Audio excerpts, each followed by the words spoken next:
kasih untuk kajian malam ini. Seperti yang sudah diagendakan, kita akan membicarakan tentang wedding fotografi. Nanti akan hadir tamu dari negeri seberang. Tapi sebenarnya beliau adalah teman kita sendiri.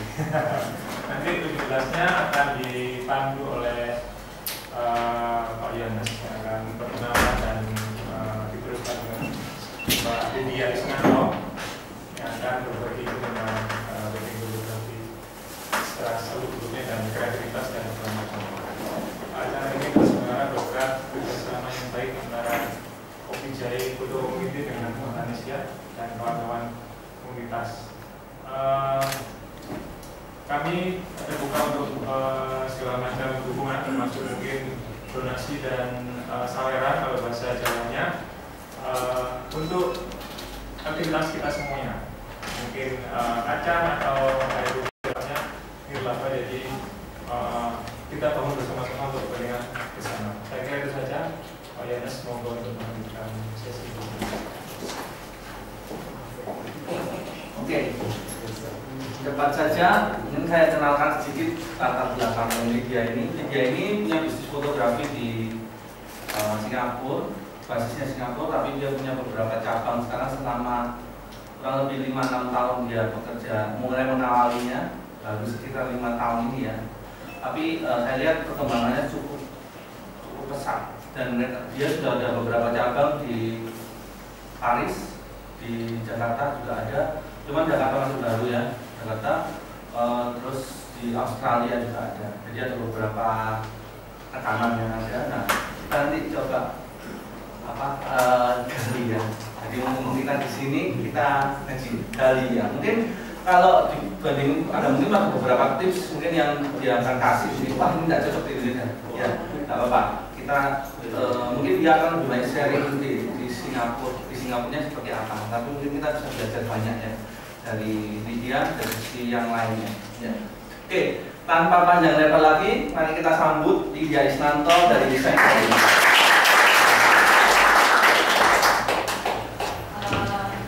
Sebelumnya mau ngucapin terima kasih dulu buat Kopi Jahe dan juga Malaysia dan juga dari Fotolik. Ya, untuk kesempatan saat ini saya bisa mendapatkan penghormatan untuk sharing tentang pengalaman-pengalaman saya. Jadi saya memang mulai dulunya itu dari video. Satu yang dari awal saya mulai itu selalu segala sesuatunya tentang cerita. Jadi dulu mulai dari video pakai kamera pocket gitu loh dari awal. Terus baru pelan-pelan ke SLR. Kemudian baru ke foto juga. Jadi kita kerjain video dan foto juga. Perusahaan kita itu lumayan dulu sih aku mulai sendiri, tapi sekarang kita udah berkembang menjadi kurang lebih 15 orang. Jadi kita udah bekerja dalam satu tim. Kita punya satu yang kita punya keunikan itu kita lebih cenderung membuat cerita dari semua hasil yang kita lakukan. Either itu dari video atau dari foto, kita lakukan ada konsep dan bercerita. Jadi supaya itu juga bisa berkesan buat couple-nya, buat klien-klien kita, dan menjadi berkesan gitu buat mereka disimpan. Boleh saya tahu kira-kira di antara kalian siapa yang bergerak di bidang wedding? Mungkin full time atau part time? Ada yang full time? Full time. Sementara. Oh, oke. Kalau yang part time itu kayak ini freelance kayak gitu-gitu? Oh, oke. Sisanya lebih ke ini ya, lebih ke hobi. Lebih ke malu-malu. Oke. Dasar malu-malu itu. Saya sendiri sebenarnya karena mulai dari Singapura, jadi 5-6 tahun ini sebenarnya base-nya jadi tetap di Singapura, tapi memang kita ngembangin tim-tim di luar negeri karena juga ada beberapa permintaan atau inquiry dari klien gitu yang di luar negeri. Cuman mungkin pengalaman yang akan share ini lebih ke Singapura ya. Jadi kalau misalnya ini untuk mempersiapkan, mungkin ada di antara kalian yang satu saat pengen jadi fotografer atau videografernya yang di Singapura, mungkin ini bisa membantu. Yang pasti kalau di Singapura tuh gini, salah satu yang paling stres dalam wedding itu kita nggak ada WO ya kebanyakan. Semua couple-nya itu rata-rata mereka pakai sendiri gitu loh. apalagi si bride-nya ya atau si groom-nya, lebih banyak si bride-nya itu yang planning semuanya. Dan juga pengunjungnya biasa kira-kira ya masih 300 gitu lah, sebanyak di Indonesia mungkin bisa sampai 1000, 2000, 3000 gitu ya. Jadi karena mereka urus semuanya sendiri, kadang mereka punya ekspektasi bahwa fotografer atau videografer itu harus menjadi WO-nya juga gitu. Jadi itu salah satu yang mungkin agak stressful-nya di Singapura dan challenge-nya. Terus di satu sisi juga kita sebagai fotografer dan videografer juga harus mikir tekniknya, lighting-nya, spot-spotnya dalam waktu yang sangat cepat. Dan dalam satu sisi kita harus terus-terusan kasih instruksi atau arahan. Misalnya di ceremony gitu kan, maksudnya di ceremony itu apa ya bahasa Indonesia? Sorry, aku ini udah 11 tahun lebih gitu loh di Singapura, jadi mungkin Indonesia-nya udah gak jelas gitu, Inggrisnya juga gak jelas gitu, campur-campur. Tapi ya kayak di ceremony itu berarti kayak itu ya ceremony test gitu ya. Itu juga kita yang harus atur ya, misalnya kursinya kita harus nyiapin, oke? Terus kita harus panggil, ya bapak, ibu, ya di sini, kayak gitu-gitu. Itu semua kita gitu. Nah begitu kita diam doang ya, kalau kita diam doang itu udah menjadi sesuatu juga yang lumayan fail gitu loh, kualitasnya sebagai fotografer dan videografer di Singapura gitu. Jadi itu yang lumayan agak stressful. Dan di satu sisi lagi kalau di Singapura itu kita di charge per hour, bukan kayak di Indonesia mungkin kita kalian charge-nya mungkin 1 hari gitu ya. Kalau di situ semuanya itu charge per hour gitu, karena di satu sisi lagi juga memang kalau aku pikir kalau aku mau berkembang dan punya tim yang banyak, untuk mereka juga istilahnya bisa bekerja dengan lebih efektif, itu memang bagus untuk di charge per jam. Jadi in such a way itu every 1 hour itu sangat precious gitu loh. Jadi itu mungkin latar belakangnya. Tapi aku share aja sedikit mungkin tentang wedding foto ya. Nah kalau di wedding foto ini biasa yang aku paling banyak dapat komplain itu terutama dari bride-nya. Si bride itu selalu mereka tuh mau kelihatan cantik gitu ya. Nah mau kelihatan cantik, tapi juga misalnya let's say mereka ada kelemahan dalam arti ya kayak aku gini ya, mungkin pipinya tembem gitu kan, kayak gitu-gitu. Terus tangannya gede kayak gitu-gitu. Jadi sebenarnya ini aku share juga sama tim-timku, kalau foto bride itu paling bagus itu ngambil angle-angle jangan dari bawah. Gitu kan. Kecuali kalau yang mungkin yang wide gitu, tapi kalau udah close up mereka lebih prefer nggak dari bawah, karena kalau dari bawah ya begini-begini gitu. Terus kalau nggak dari tangan, perut segala macam itu sebenarnya lebih bagus dari atas, atau pakai kayak ini kayak benda-benda ya, saya kayaknya pokoknya mereka tuh paling suka kayak efek bokeh. Jadi mereka lebih suka pakai benda-benda depan bunga atau apa untuk tutupin gitu deh. Kayak pipinya yang kegendutan, ininya yang ke ini gitu loh. Kayak gitu-gitu di Singapura selalu diingetin sama bride-nya gitu loh, tolong bikin saya kelihatan kurus gitu kan. Nah terus kayak gitu, ya ini juga salah satu contoh kita take bride-nya gitu ya. Jadi misalnya ini bride-nya kita nggak langsung take jeblok gitu kan, terus udah gitu semuanya kelihatan gitu, tapi ya mungkin take dari mirrornya kayak kacanya gitu. Terus nah ini yang mungkin kita take dari atas, jadi bisa kelihatan tangannya tuh kecil, bukan di Photoshop gitu loh.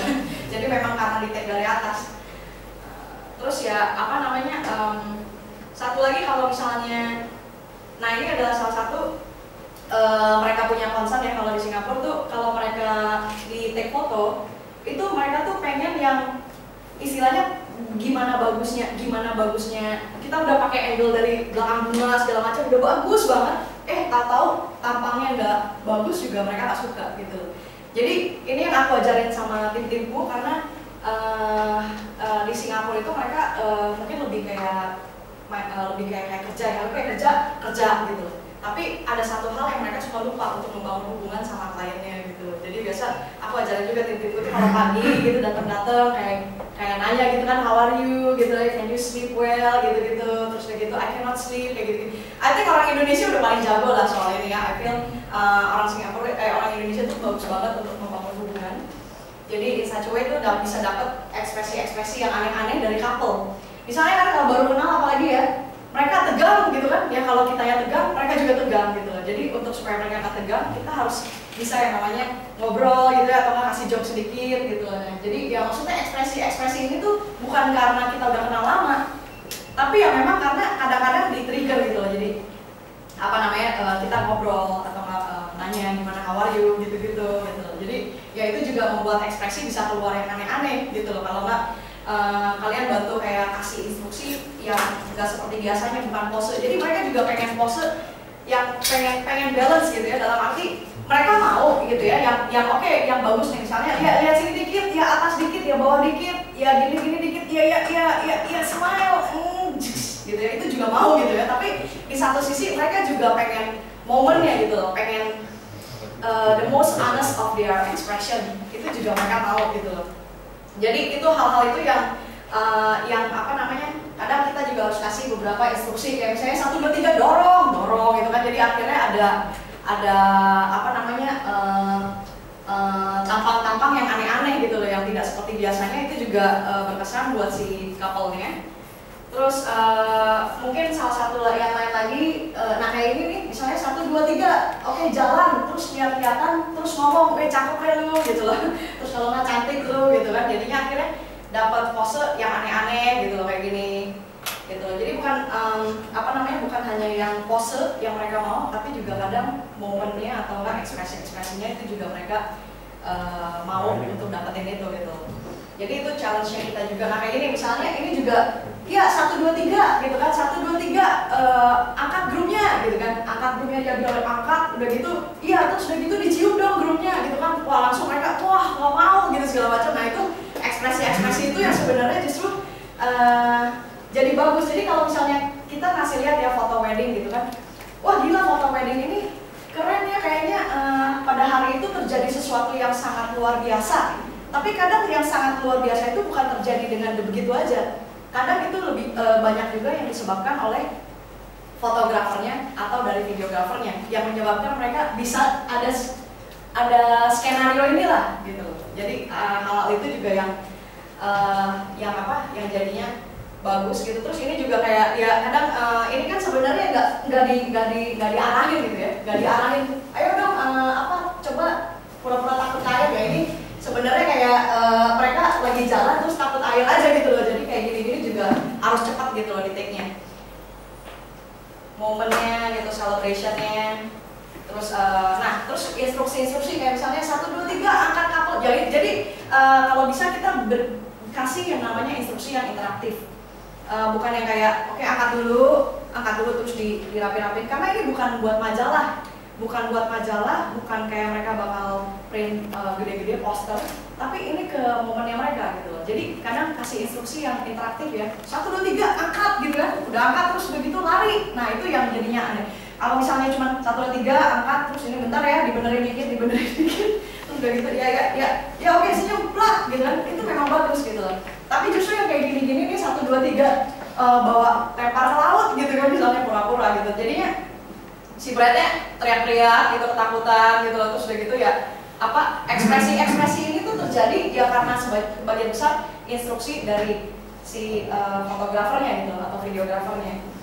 Terus ya kalau ini ya ada juga ya yang pose gitu loh, yang bener-bener pose gitu-gitu juga ada, mereka mau kayak gitu-gitu. Jadi nah ini juga lebih ke pose kayak gitu, candid ini ya pas lagi di pantai. Nah kayak gitu-gitu. Jadi apa namanya, kalau di Singapura satu hal lagi, kita itu nggak bisa kayak mungkin di sini banyak asisten ya. Di sini kayak saya satu kali pernikahan gitu, satu fotografer asistennya banyak gitu kan ya. Ya satu ini pegang ini. Nah kalau di situ lebih susah gitu loh. Jadi kebanyakan memang karena juga kebanyakan di Singapura itu mereka tinggal di apartemen yang kecil banget. Jadi kayak misalnya satu apartemen ya gitu, satu rumah paling 2 kamar di lantai 26, 25 gitu kan, kayak apartemen sempit. Jadi kadang nggak bisa bawa siapa-siapa gitu. Jadi fotografer harus sendirian. Nah itu juga salah satu challenge-nya. Dan videografer harus sendirian. Begitu bawa 2, 3, ya bocor semua karena saking sempitnya gitu.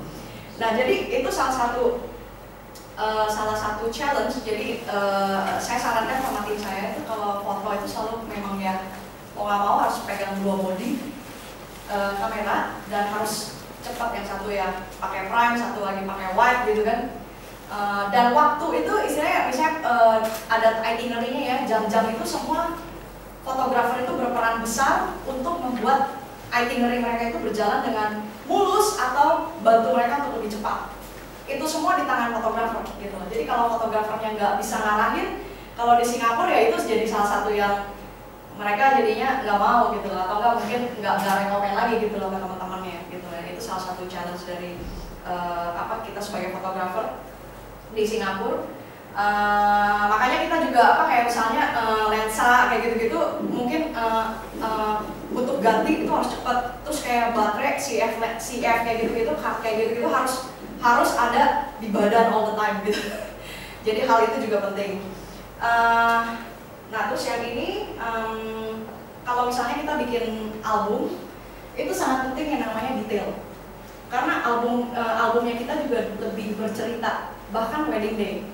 Nah, untuk membuat album yang bercerita itu akan lebih bagus kalau banyak desain-desainnya dari detail-detailnya. Seperti misalnya kayak gini, waktu tukar cincin, terus juga mungkin ya ya ini lebih ke lebih ke keseluruhan ya. Tapi ya kayak misalnya detail-detail gini juga sangat penting. Untuk kayak apalagi bunga, dekorasi gitu-gitu juga penting gitu.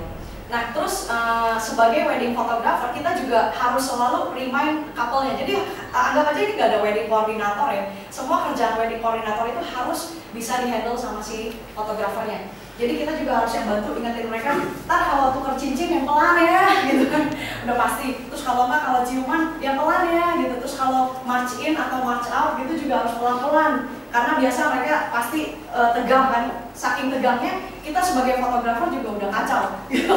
kayak mereka, wah datang udah cepet gitu, terus lihat bawah gitu kan, terus udah gitu sampai sini. Terus biasa kan orang Asia ya lebih malu-malu kalau ciuman di depan umum gitu ya.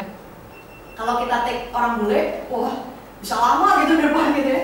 Nah kalau orang Asia dia saking tegangnya dia bisa cepet banget, gitu loh, cuma gitu doang gitu loh. Jadi kadang kita juga harus ingetin mereka sebelum mereka march-in, bantu ingetin kayak gitu-gitu tuh bukan kerjaannya, nggak ada wedding coordinator gitu. Jadi ya kita harus bantu juga untuk bisa video foto bisa bagus gitu kan, kayak ini lagi march-in. Nah kayak gini-gini itu mereka juga jalannya pelan gitu kan ya, tenangin mereka kayak gitu-gitu.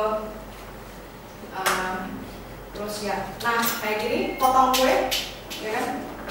Potong kue kayak gini-gini juga ya, ingetin mereka gitu loh ya. Kayak misalnya senyum kayak gitu. Kadang mereka tuh pasti lupa gitu ya, gitu-gitu. Dan kalau misalnya mereka lupa, terus ya kita misalnya bilang, ya gimana?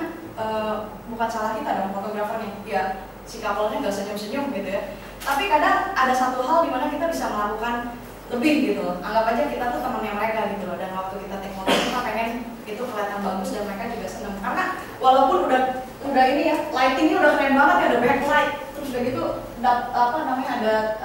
ada spotlight itu, terus ada efek warnanya bagus, terus udah gitu dari kuenya. Tapi misalnya si bride-nya gak diinget waktu itu, si bride-nya bener-bener gini loh, gitu loh. Jadi kalau sampai kayak gitu, itu mau sebagus apapun, itu pasti si bride-nya juga gak suka gitu. Jadi nah ini aku sampai teriak gitu, senyum gitu kan ya, dalam bahasa Inggris gitu ya, smile gitu ya, baru dua-duanya gitu, karena mereka udah saking stresnya after this apa gitu. Dan memang di Singapura itu rata-rata memang couple-nya stressful karena mereka memang handle semuanya sendiri, pikirin semuanya sendiri, RSVP-nya sendiri, dekorasinya sendiri, kayak gitu.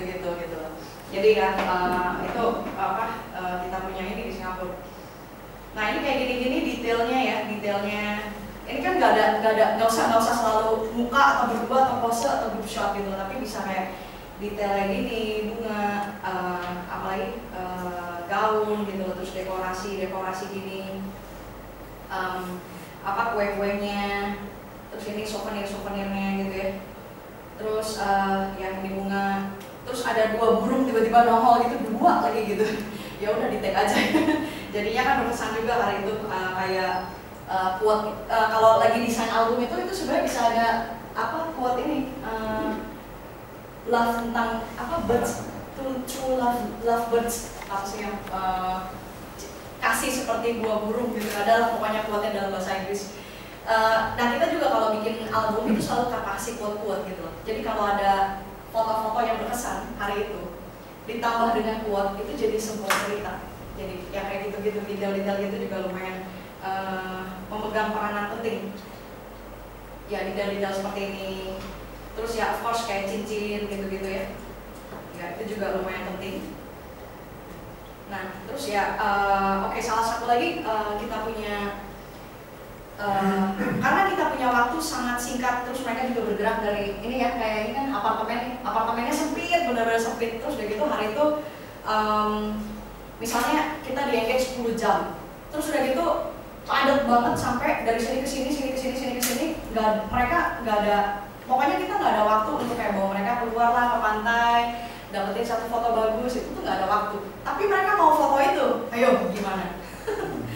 Nah salah satunya adalah